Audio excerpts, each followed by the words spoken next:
Y'all come join us on the salty side eye. We're a family of four doing America's Great Loop. We got dad just retired, the pastry chef and the high school senior, and mom is the first mate, just keeping it fun. We got a little pup, and y'all are gonna love him. He gives the best side eye. Oh! Oh yeah!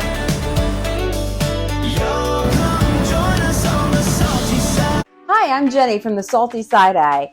Thanks for joining us today. In this segment, we're going to go from Oswego, New York, which ends the Oswego Canal, all the way to the Trent Severn Waterway in Canada. Okay, so we are leaving the Oswego Canal. Goodbye, Oswego, New York. Here we go, out into the Great Lake of Lake Ontario. Woo!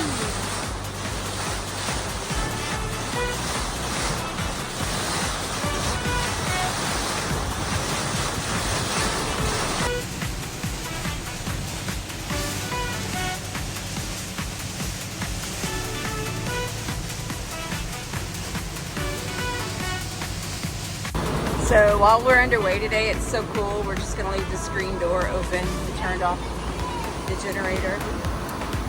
And there's looking back at Oswego.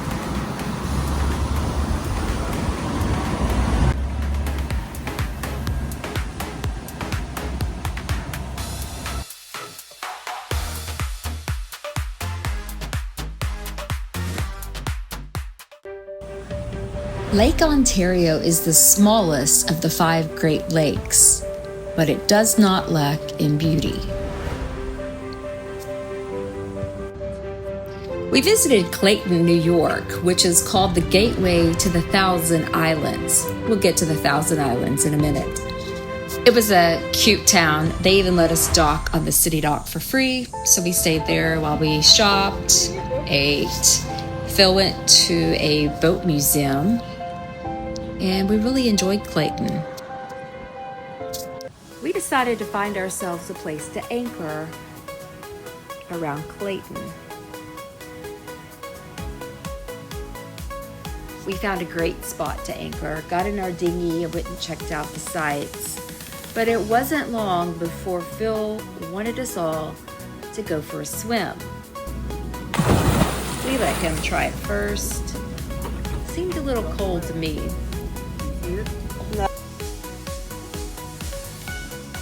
He thought it was the best thing ever. He wasn't the only one wanting to go for a swim. He got his life jacket on.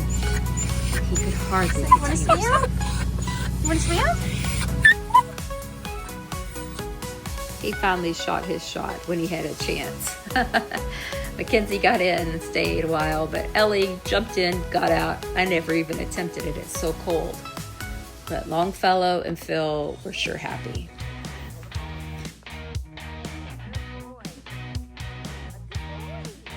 The water is so clear. These are trees down below our boat. And we weren't even touching it. That's how clear it was. In the dinghy, we could see swans swimming. This was the first place we saw swans, and they were incredibly gorgeous. We decided it was time to go back to the boat and pull up the anchor and move on, even though we could have stayed here a while. So we pulled up the anchor, and that beautiful clear bottom, a lot of it came up with the anchor.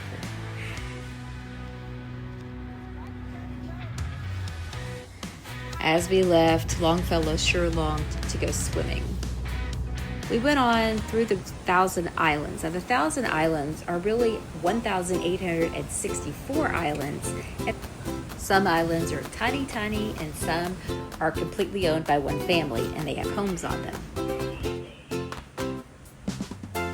So we're almost to our dockage at the Thousand Islands Yacht Club.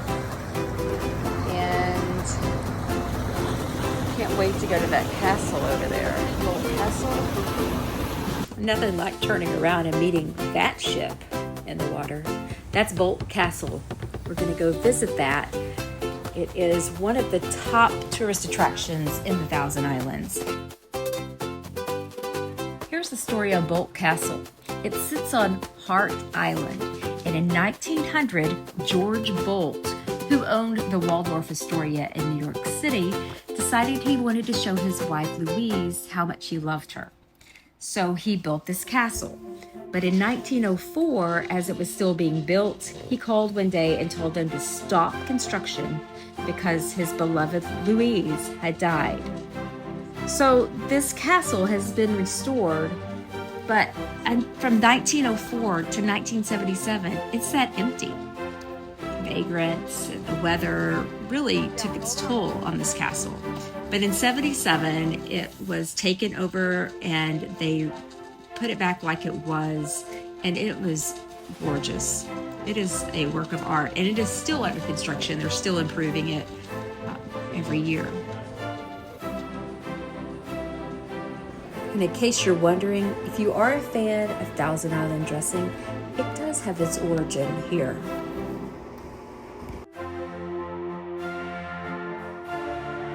The castle has 120 rooms in it.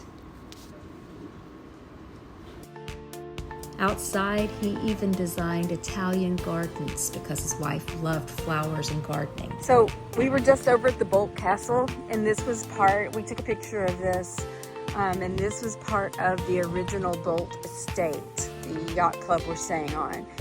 And we didn't know that until today, but we've been playing ping pong up here in this old game room, and I've been beating Phil. Yes, I've been beaten a few times in ping pong by Shannon. I have it on video. Okay, so we're gonna go up and show you. It's nothing fancy, but it's just kind of cool, the history here.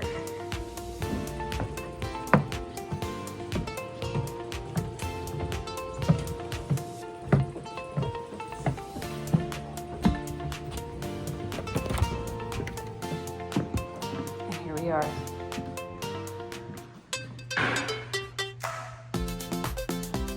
Are you up for another game?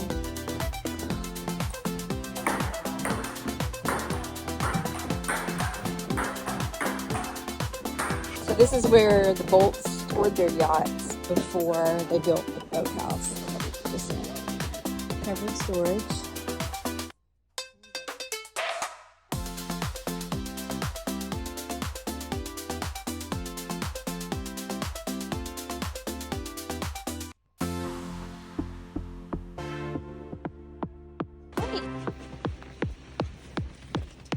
Come on.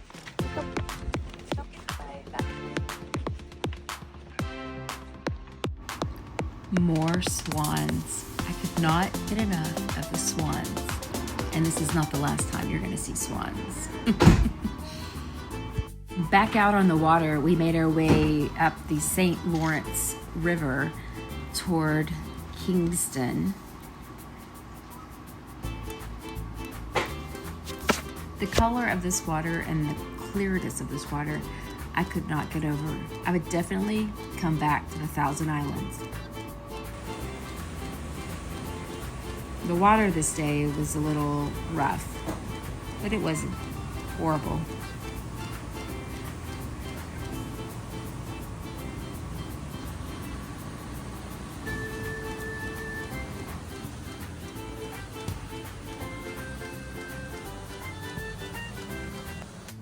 Well, half of the Thousand Islands are in Canada. We made it to Kingston, Canada, and that is where we checked in with immigration with a phone call. It's fairly easy. And then we were in Kingston. This is a great city to explore as our first city in Canada.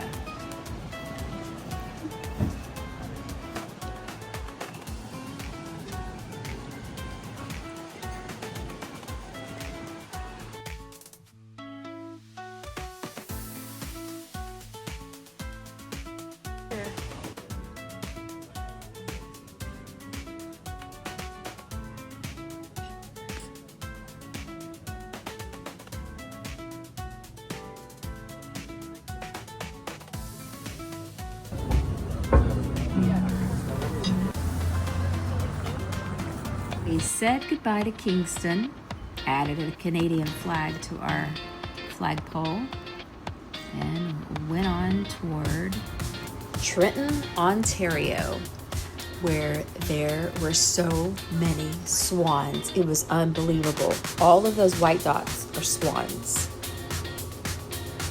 It's crazy. They're so beautiful.